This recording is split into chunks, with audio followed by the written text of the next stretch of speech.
নমস্কার বন্ধুরা, কেমন আছেন? আশা করি সবাই ভালো আছেন। আমরাও মোটামুটি ভালো আছি। আমি রুমা, হাসি খুশিতে নতুন এক ভ্লগ নিয়ে। এখন আমরা চলেছি উজ্জয়ন নগরীর মধ্য দিয়ে। ওই দূরে দেখতে পাওয়া যাচ্ছে উজ্জয়ন মহাকাল মন্দিরের চূড়ো। আর আমাদের গন্তব্যস্থল রামঘাট।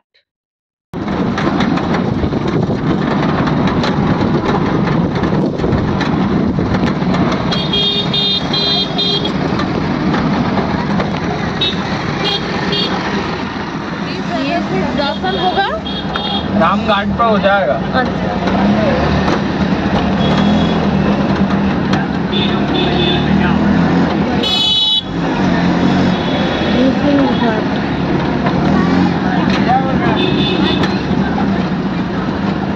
নিসিংহ ঘাট পেরিয়ে যাচ্ছি। আমরা যাব নদীর ওপারে। ये गेट दिख रहा है आपको? हाँ, यहाँ पर आएगी सवारी। অ্যাকচুয়ালি শিপ্রার রামঘাটে আমরা যাচ্ছি মহাকালজির সাওয়ারি দেখার জন্য। হ্যাঁ বন্ধুরা, আপনারা সবাই জানেন উজ্জয়ন নগরীর রাজাধিরাজ মহাকালেশ্বরজি প্রজাদের হাল হাকিকাত জানার জন্য সাওয়ারিতে বের হন। আজকে সেই সাওয়ারির ডেট। আর যখন জানতেই পেরে গেলাম তখন একদম টাইম নষ্ট না করে 4:30 পৌনে 5টার মধ্যেই বেরিয়ে পড়লাম।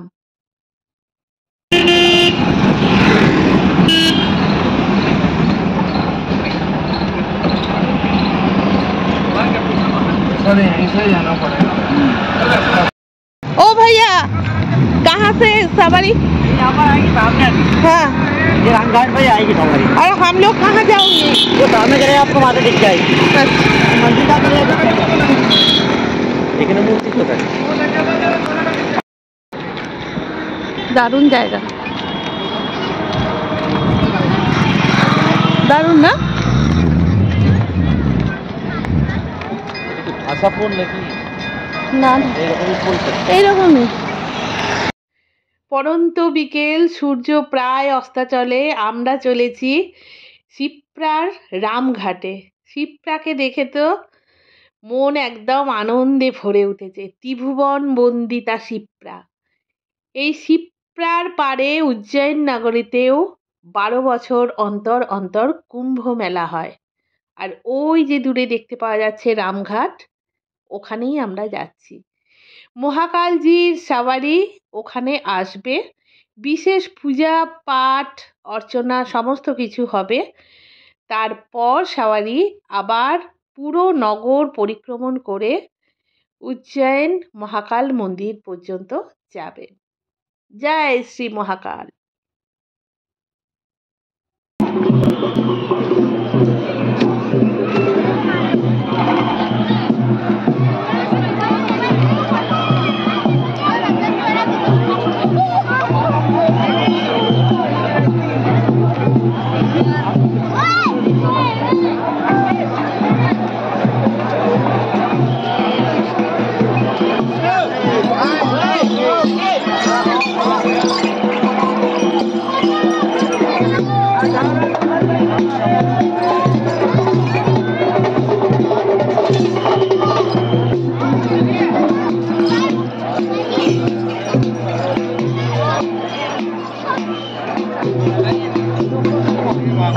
এসে পৌঁছে গেছি রামঘাটে।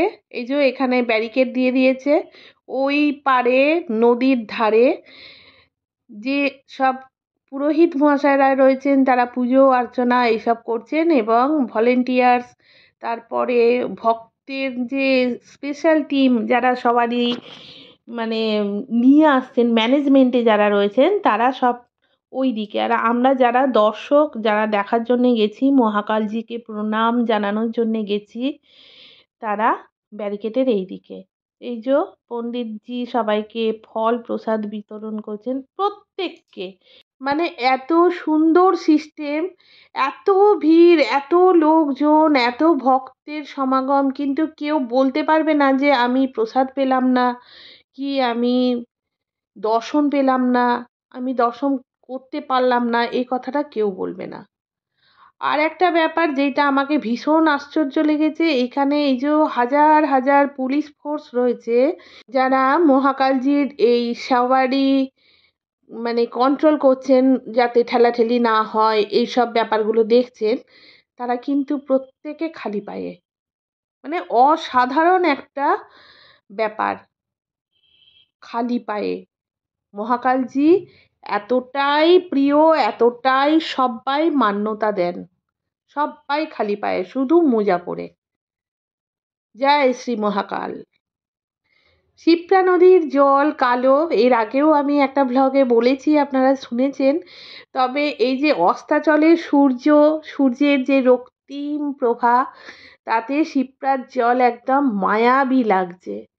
আর সেই মায়াবী নদীতে আজকে পূজা অর্চনা চলছে উজ্জয়িন নগরীর রাজাধিরাজ মহাকালেশ্বরজির। সত্যি ভাবতেও কত ভালো লাগছে। আর একটা ব্যাপার, শিপ্রা নদীর এই পার থেকে মানে রামঘাট থেকে ঠিক অপোজিট সাইডে একদম বড় বড় করে লেখা রয়েছে ত্রিভুবন বন্দিতা শিপ্রা। মানে আমি অভিভূত, আবেগে আবেশে বিভোর। এক্ষুনি সওয়ারি আসবে। এই যে ব্যারিকেড খুলে দিচ্ছে।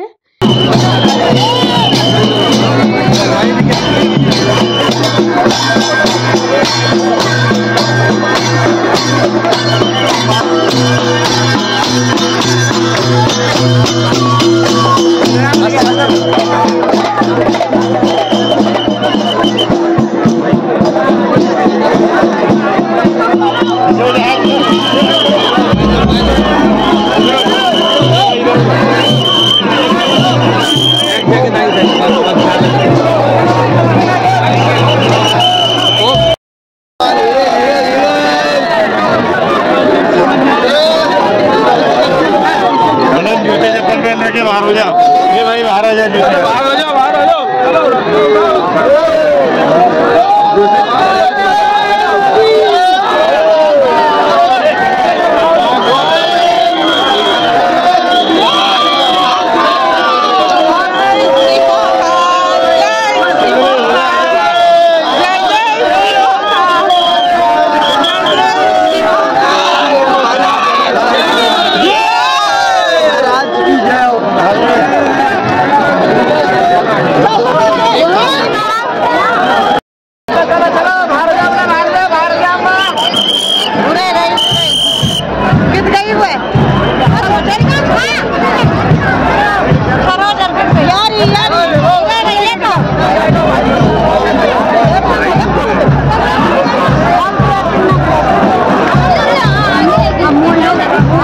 এক স্বর্গীয় দৃশ্যের সাক্ষী হয়ে রইলাম।